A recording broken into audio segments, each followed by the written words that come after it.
Are you an Indian citizen? And if you said yes, what proof do you have of that citizenship? Now, you're going to look for your passport in your drawer, but the government of India has just said that the passport is not valid proof of citizenship. And even if we're thinking we put together the documents, we did the scrutiny, we did the police verification, we did all of that thumb jump to get the passport, and now to find out that it doesn't hold as proof of citizenship, then what does? Those are the questions we're going to attempt to answer in this video. What do the government say? What does the law say? What do the courts say? And why are the people, quite rightly, completely furious about this? But before we get to all of that, a quick reminder, please like, share, subscribe, and sign up for our membership if you are a member. Every day you will get a news bulletin that's about 10 minutes, fact-checked, curated, and delivered in the calmest way possible, so you know what's going on in the world without any of the triggering that comes with it. We also have an editorial meeting coming up later this weekend, where we'll answer any question you have about how we do the news and why we do it the way we do. Okay, let's get started. Now, the controversy began around Passport Seva Divas when reports quoted senior officers of the Ministry of External Affairs who had said that passport is not proof of citizenship, it's just a travel document. Now, the official apparently said that a passport is issued after extensive diligence and based on documentation of several government agencies. That part is not controversial.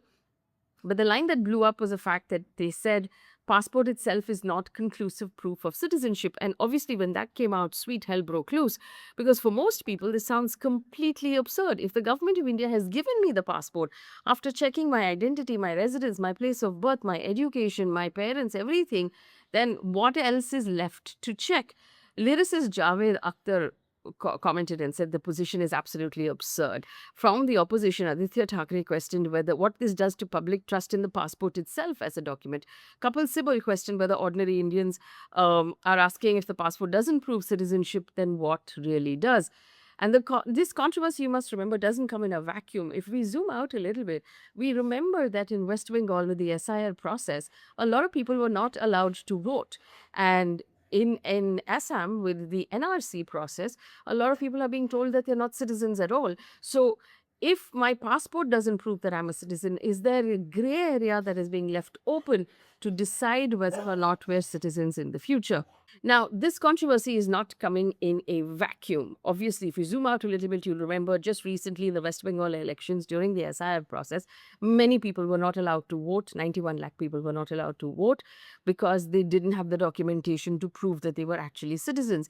In Assam, in the NRC process, many people were simply told that they were not citizens at all. So is this question about the passport now leaving a gray area? Because we've in the past also been told that our Aadhaar card is not enough proof, PAN card is not enough proof, voter ID is not enough proof. Now passport is also not enough proof. So what on earth is enough proof? Now, the government is basically saying, and its defense lies in the fact that in the law there are two separate acts. The citizenship in India is governed by the Citizenship Act of 1955. Passports are governed by the Passport Acts of 1967.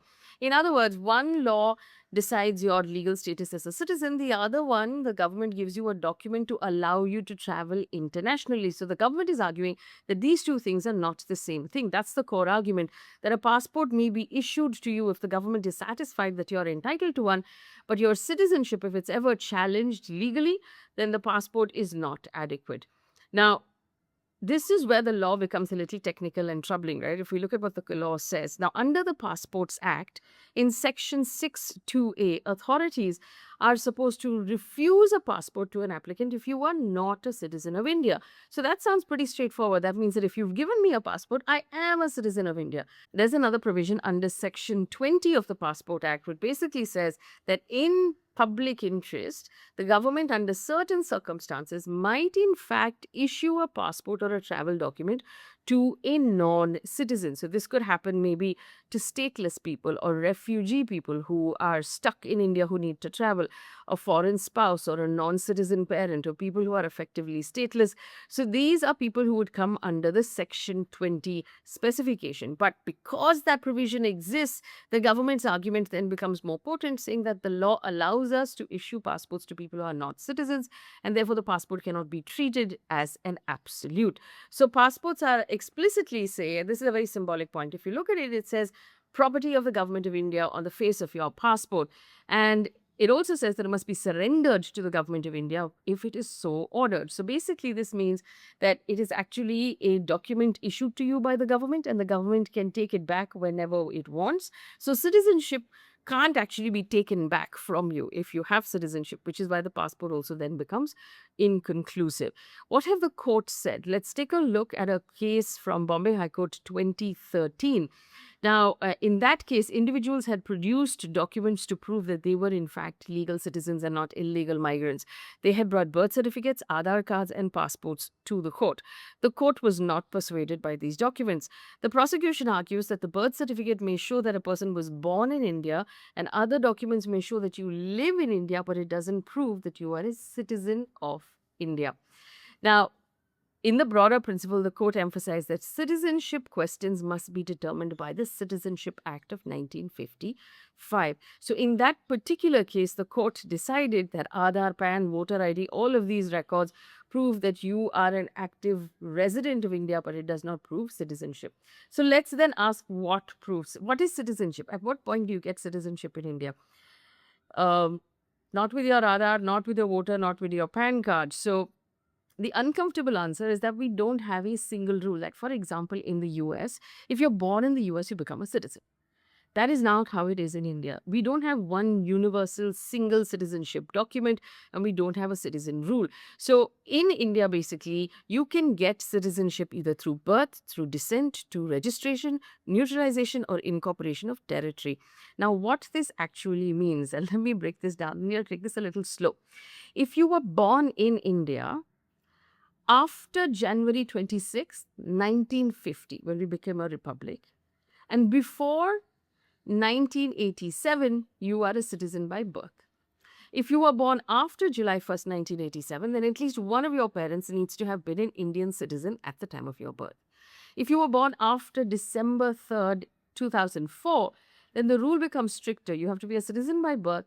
Both of your parents have to be Indian citizens, or one has to be an Indian citizen and the other one has to be a legal immigrant, not an illegal migrant at the time of your birth.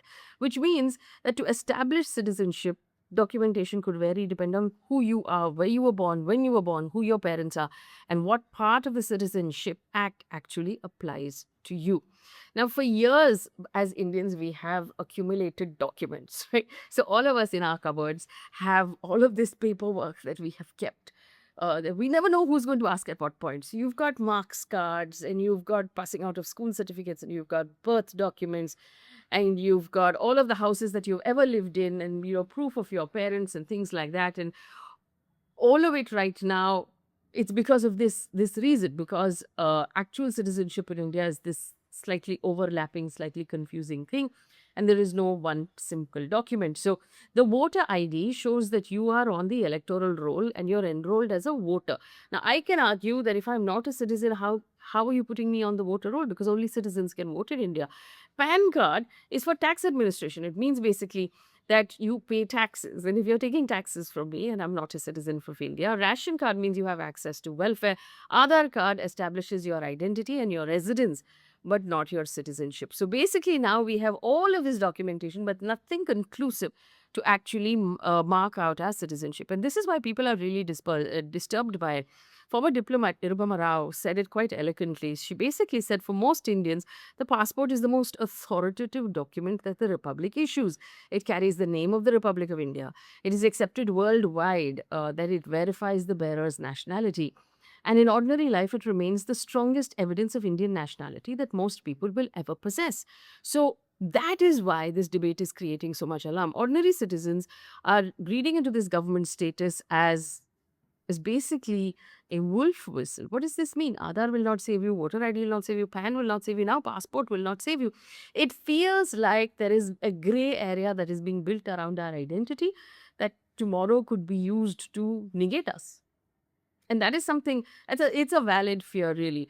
If you remember Assam and the NRC process, Nirupama Rao again has pointed it out. She said, Indian civil registration systems developed unevenly across the decades, which means birth registration is incomplete for millions of older Indians. Names are recorded differently across school records, land records, voter lists, identity cards.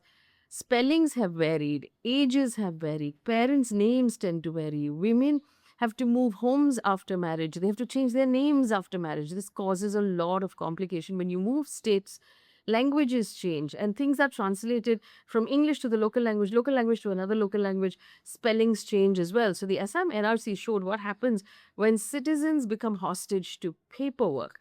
And we saw that people were forced to produce decades old records of their family lineage and documents and legacy papers and land records, school leaving certificates, refugee certificates, and so on. And entire families were dragged into documentation battles. And the burden always falls hardest on the poorest, the displaced, and the marginalized.